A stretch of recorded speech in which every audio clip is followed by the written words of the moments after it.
點解成間屋都冇位置可以掛起主角個獎狀嘅？完全揾唔到，每一間房都冇。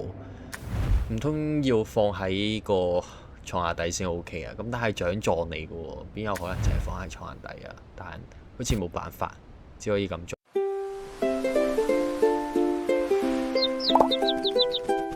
OK， 又翻到 Unpacking 啦，2010年。而家呢間屋望落去個樣應該係男仔嗰間屋嚟㗎。我上集可能有講錯少少嘢，因為我睇翻條片嘅細節啊，跟住我發現原來有3條毛巾。睇嚟嗰陣時佢唔係同男朋友一齊住，佢嗰陣時應該係自己同其他嘅朋友一齊去同居。因為我睇翻嗰啲雪櫃上面嗰啲相啊，咁樣嗰啲可以見到。跟住而家呢，就係開始喺男朋友屋企嗰度做裝飾，將自己嘅嘢放翻入去。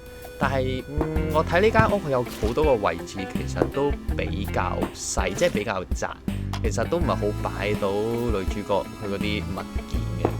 有好多位置都係可能已經俾男主角擺晒啦，即係例如嗰啲電視機隔離啲喇叭啊，嗰啲吉他啊，嗰啲唱貼機咁樣。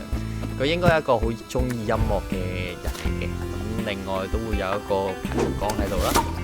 跟住慢慢我都發覺佢箱裏邊嘅應該係女主佢自己嘅個人物品嚟嘅，應該未必有其他人嘅物件喺入邊。咁而家就可以繼續睇下佢第3次搬屋嘅時候，佢個箱裏邊會有啲咩可以攞到出嚟。有啲碟啦，有啲遊戲嘅碟。咁呢啲碟應該係本身佢自己同其他人同居嘅時候已經有買落嘅碟。有個烏克麗麗，呢個烏克麗麗應該係佢新嘅興趣嚟嘅，因為之前雖然都有睇到佢有睇一啲音樂嘅書啦，咁但係嗰陣時係未有其他嘅樂器，主要佢都係畫畫咁樣嘅。咁佢嗰陣時畫畫都有見到有攞獎啊，有獎學金咁樣嘅，甚至乎好似。咁而家就睇下男主佢間房本身佢啲嘢係點擺啦。咁其實都有啲亂嘅。咁的而且確，咁男仔獨居嘅時候啲嘢都唔會擺得特別整齊㗎啦，因為自己都唔係好會去理呢一啲咁嘅細節啊。除非你處女座，可能就會比較細節多少少，比較姿整多少少嘅時候，就會執好自己屋企裏邊嘅嘢，甚至乎可能話強迫症啦。咁我雖然之前都講過自己有少少強迫症嘅，但係有時發作，有時又唔發作，咁睇下咩時候嘅啫。有時啲嘢都係擺到好亂。咁就喺房間打開嘅箱裏邊攞出嚟嘅應該都係啲衫嚟嘅啫。咁但係得一個咁少少衣帽間，其實女主角嘅衫都比較難擺。唉，會比較困難嘅係好難將佢啲嘢可以比較整齊咁樣放起，因為始終我而家係一個女仔嚟㗎嘛，咁我都要代入女仔嘅諗法。咁啱啱都有幫佢係咁意將啲襪啊、將啲衫啊執去下邊，咁睇下可唔可以空到一啲櫃桶出嚟俾我放女主嘅私人衣物，同埋掛翻起佢啲衫啊、佢啲睡衣咁樣。咁就拎咗部舊陣時嘅遊戲機出嚟啦，咁佢仲未換一部新嘅，咁睇嚟都幾襟玩嘅呢部，望落去似 PSP 嘅嘢。咁唔知大家細個有冇玩過 PSP 啦？咁嗰陣時可以嘅話，就一定會帶出街同好多位朋友去玩嘅。雖然我都係用緊我阿哥嗰部啦，但係冇辦法，因為家境貧寒啊，咁就唯有用人哋用剩嘅嘢啦。咁當然會放翻喺個廳嗰度啦。咁我一般就唔會特登帶入房嗰度玩噶啦，因為瞓喺度嘅話，其實都係揸住部手機睇下 Reels、睇下 YouTube， 咁就過咗一個夜晚。但始終咁樣搬入嚟人哋屋企住，唔知大家會唔會有介意嘅就係有個人係雖然幫你執屋啦，但係會唔會覺得將你本身擺好咗嘅嘢就整亂晒，擺咗唔同嘅位置，一嚟可能會覺得比較唔就手啊，因為始終本身擺好嘅放喺嗰度就放喺嗰度，咁記住咗嘅位置，咁突然間換咗，拎起手上嚟就揾唔到，咁就比較麻煩咯。但係我自己又其實冇咩所謂嘅，因為始終人哋幫你執屋喎，本身自己又亂糟糟咁樣，有人執又非常之好啊。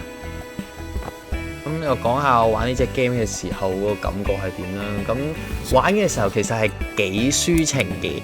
咁因為好慢活啊！平時玩嘅遊戲都係比較快節奏啊，3分鐘有一場，10分鐘就有一場。但係呢隻 game 就咁喺度執下，每一關都可以執咗20零分鐘咁樣。因為我會將啲嘢擺翻好佢嘅位置，唔係就咁揾到位又放上去。雖然有啲位置都係亂咁擺㗎啦，都唔係好 make sense，但係始終因為個遊戲嘅設計，佢嗰個角度冇辦法好 3D 咁樣去呈現到我想放嘅位置，所以我都係盡量將自己想放嘅位置咁樣放入去，擺好女主佢嘅物件。但係始終觀眾們都唔係自己落手去玩，所以未必好感受到我嗰刻嘅感覺，就係單純見到我喺度係咁將啲嘢放上去攞翻落嚟咁樣，可能會覺得有少少沉悶。但係如果大家睇落我講嘅嘢都 OK 嘅話啦，咁都希望大家可以俾個讚。咁就終於將女主個獎狀啦就攞咗出嚟，但係我揾咗好多位置，即係例如喺佢房間裏邊呢，其實係冇牆可以放到個獎狀嘅，完全冇其他嘅位置。咁冇理由係放落床下底噶嘛，咁再睇下執完其他嘢之後冇位置可以放得起佢咯。咁原來仲有做緊兼職嘅，咁雖然佢應該已經讀完大學咁樣搬出嚟住㗎啦，咁獎狀都攞咗，但睇嚟佢兼職嘅工作都冇斷嘅，咁佢都好努力為自己去爭取佢想要嘅嘢。咁因為你一般返得兼職嘅話，而讀大學嘅期間又做，咁應該都係要賺一啲獎學金，可能屋企就比較窮啊，比較冇錢去支援自己嘅日常所需，所以好多嘢都係要靠自己。咁其實佢都係一個好堅強嘅女仔嚟嘅，就咁睇落去，因為佢都冇乜點樣去靠佢男朋友去獲得佢要嘅嘢，即係可能我知有陣時女朋友係會好想男朋友去獎勵佢一啲嘢，去俾一啲嘢嘅佢，但佢好似冇乜點樣去索取過咁樣，單純睇落去。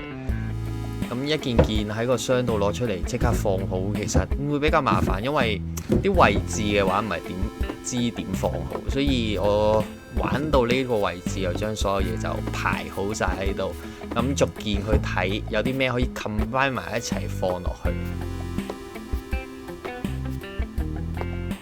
咁而家差唔多淨係執好第一間房間咁樣啦。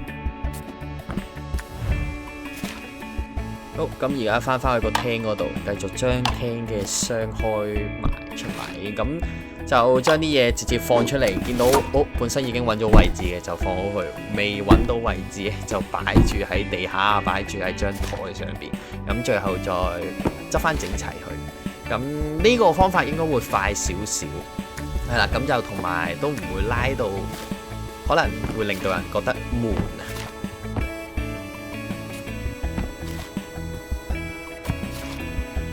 OK，咁就將廳嘅箱就開晒啦，咁就開始將啲嘢放翻喺啱用嘅位置。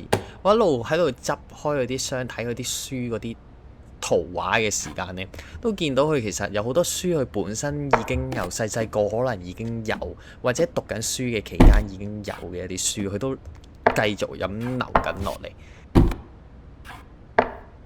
咁一嚟喺製作遊戲嘅角度嘅話，其實會再少咗一啲可能物件嘅圖像製作啊之類嗰啲。咁另外一樣喺遊戲裏邊表達，我覺得就會俾人個感覺就係一直女主就係好念舊，我哋一直提到好念舊嘅一個女孩子嚟嘅。咁廳都差唔多完成咗，咁就將廚房嘅位置嘅箱都打開，咁就幫佢執一執個廚房。咁佢個廚房其實就唔係好大嘅，同樣啦，呢個單位應該係一個比較細嘅高層單位嚟嘅，因為啱啱睇出個窗嗰度都見到樓下嘅街景啦。咁呢隻 game 嘅美術風格其實做得幾好，我覺得幾靚嘅。我本人都好中意一啲比較像素風格嘅一啲嘅遊戲，即係可能最出名就一定係 Minecraft 㗎啦。咁所有嘢都係格仔。咁我知 Minecraft 嘅話都會好多人去拍，但係如果大家都想睇下我去玩 Minecraft，去挑戰唔同嘅模組，無論係恐怖又好，高難度嘅都好，睇下我可以表現成點嘅話，就可以喺入邊留言同我講翻聲。咁有時間嘅話，我都會盡量去搜羅一啲 Minecraft 嘅模組嘅，大家如果有興趣嘅話。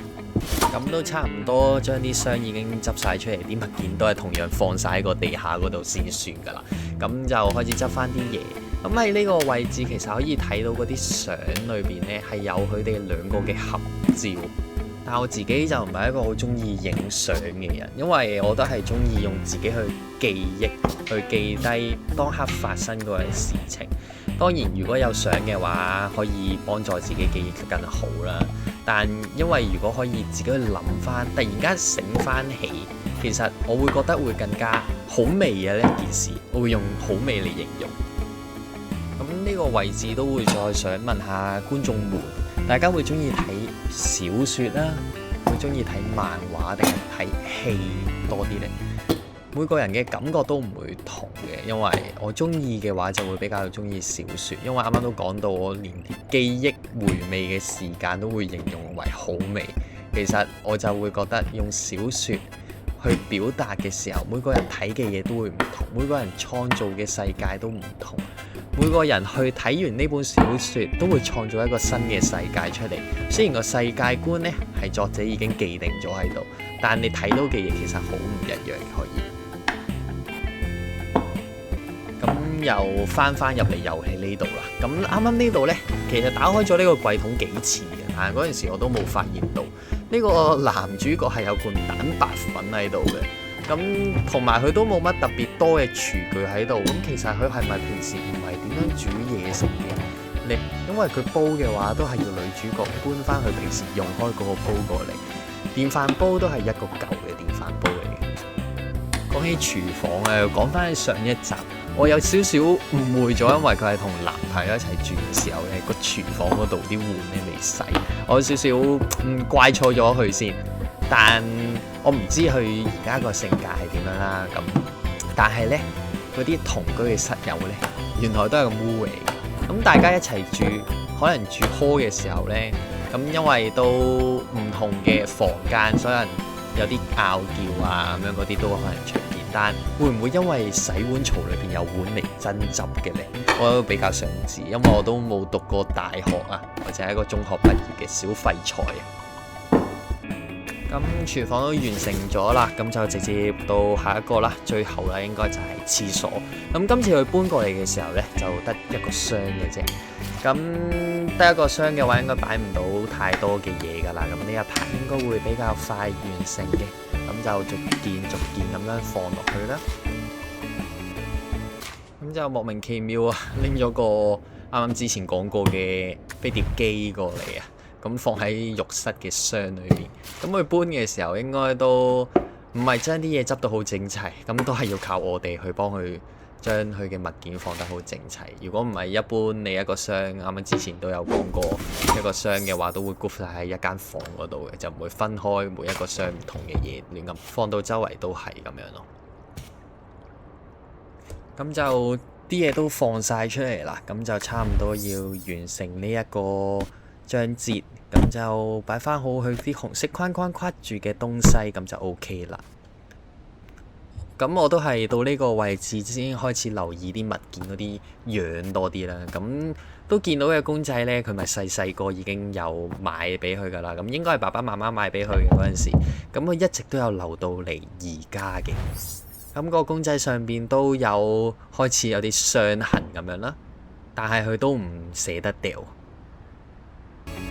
咁就埋尾階段啦，咁因為太細啦，冇位置放嘢，啲架嘅位置都好細，所以就將啲嘢亂咁放。咁最後放埋個手袋呢，就應該完成呢一個地方噶啦。咁睇下完成完之後嗰一個句子會係講啲乜嘢。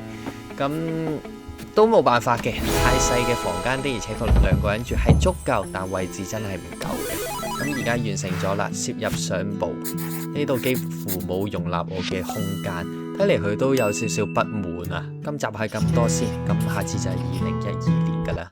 我都 OK，咁可以 like、share 同 subscribe，咁我哋下次見，拜拜。